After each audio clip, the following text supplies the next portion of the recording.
बोल कलाकार सीताराम। एक बार अर्जुन द्वारका अपने सखा कृष्ण से मिलने गए। आतिथ्य सत्कार होने के बाद प्रातःकाल बोले भ्रमण करके आए, थोड़ा घूम के आएंगे, घोड़ा लेकर चल देते हैं। चलते चलते विचार बना बोलो रामेश्वरम का दर्शन करके आया जाए। द्वारका से सीधे वो धनुषकोटी पहुंच जाते। धनुषकोट पर खड़े हुए विचार करने लगे पुल को देखकर कि राम जी ने बड़ा विशाल समुद्र पर पुल बनवाया, बड़ी मेहनत की। वानर हिमालय से या अन्य गिरी पर्वतों से पत्थर ला करके यहाँ पर नंदील के द्वारा इस विशाल काय सेना के सहयोग से ये पुल बनवाया गया।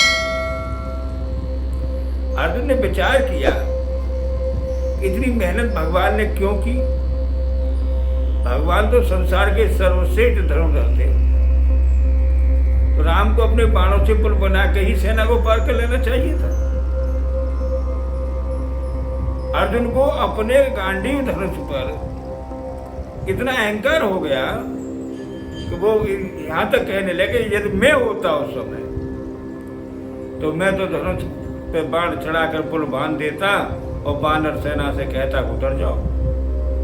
ये विचार कर रहे थे, बड़बड़ा रहे थे अकेले खड़े खड़े। पास में एक वृक्ष के नीचे बैठे हनुमान जी उस सारी कथा सुन रहे थे। हनुमान जी कुछ मुस्कुराए और मुस्कुराकर कहने लगे हे जवान, तुम इस तरह की बातें कर रहे हो, बाणों का भी पुल बनाया जा सकता है। और फिर बाणों के पुल पर इतनी विशाल काय सेना और इतने विशाल शरीर धारण करने वाले बानर कैसे पार जा सकते थे।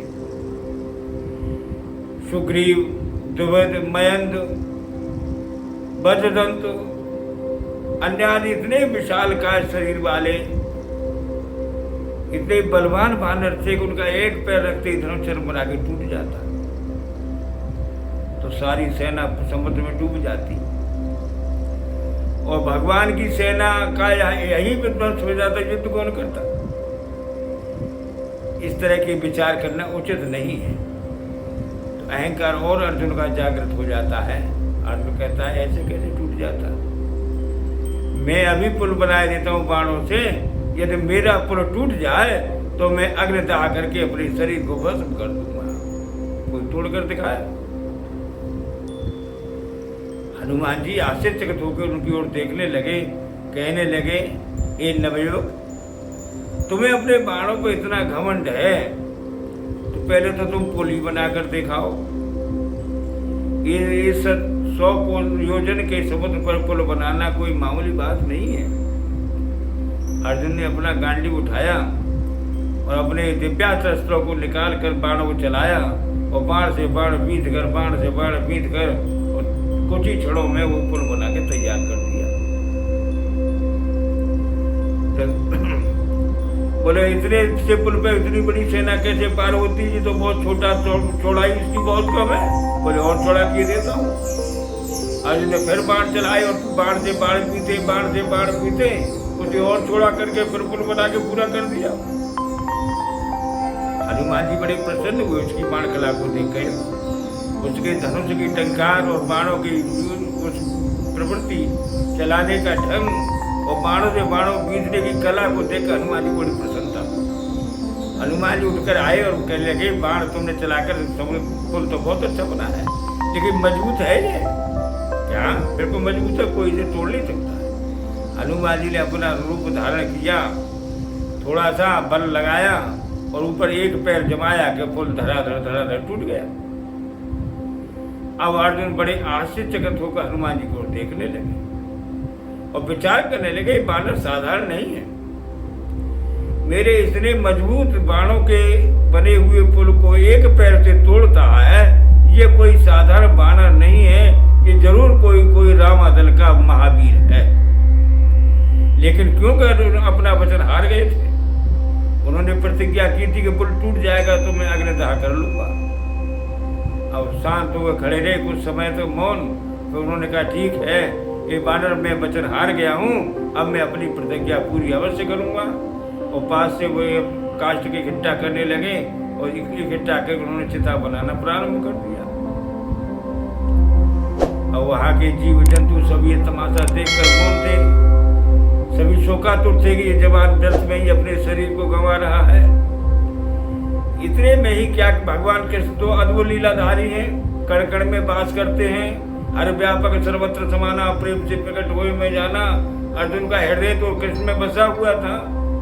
तो नर और नारायण दोनों एक दूसरे विभिन्न नहीं है। उसी प्रकार से कृष्ण के हृदय में भी अर्जुन हमेशा समाये रहते थे। भक्त भगवान से, भगवान भक्त से कभी दूर नहीं होते। भगवान कृष्ण एक ब्राह्मण का रूप धारण किया। उधर से आते आए फौरन कहने लगे, अरे ये क्या कर रहे हो? बोले कि महाराज मेरी प्रतिज्ञा थी कि मेरे बाण के बनाए हुए धनुष को यदि कोई चढ़कर तोड़ देगा तो मैं आत्मदाह कर लूंगा। तो इस बानर ने चढ़कर धनुष तोड़ दिया है मेरा ये पुल, इसलिए मैं आत्मदाह करने जा रहा हूँ। उन्होंने कहा, अरे तेने प्रतिज्ञा की, इसने पुल तोड़ दिया, इसका कोई साक्षी है? दोनों के बीच में तीसरा कोई साक्षी होना चाहिए। कोई है कि नहीं? महाराज तीसरा तो कोई नहीं था। तीसरा तो केवल इस समुद्र है या प्रकृति है। कोई तो ऐसे नहीं भाई क्या करना चाहिए। ऐसा करो, अब तीसरे हम आ गए हैं, तुम दोबारा पुल बना के दिखाओ, हम भी तो देखें तुम कैसे पुल बनाते हो। और ये तोड़ के दिखाए फिर चढ़ करके, तब तू अगर टूट जाए तो तमाश उसका कर लेना भाई। बानर से कहा कि भाई तुम तैयार हो? क्या हाँ महाराज कोई बात नहीं, कर यदि ऐसा है तो दोबारा करा के देख लो। फिर अर्जुन ने धनुष बाण उठाए और बाणों की फिर वही दोबारा से बीच करके फिर पुल तैयार कर दिया। हनुमान जी उठे, फिर पुल पर गए और एक पैर किया। उस समय तो दोनों पैर से भी पुल नहीं हिला।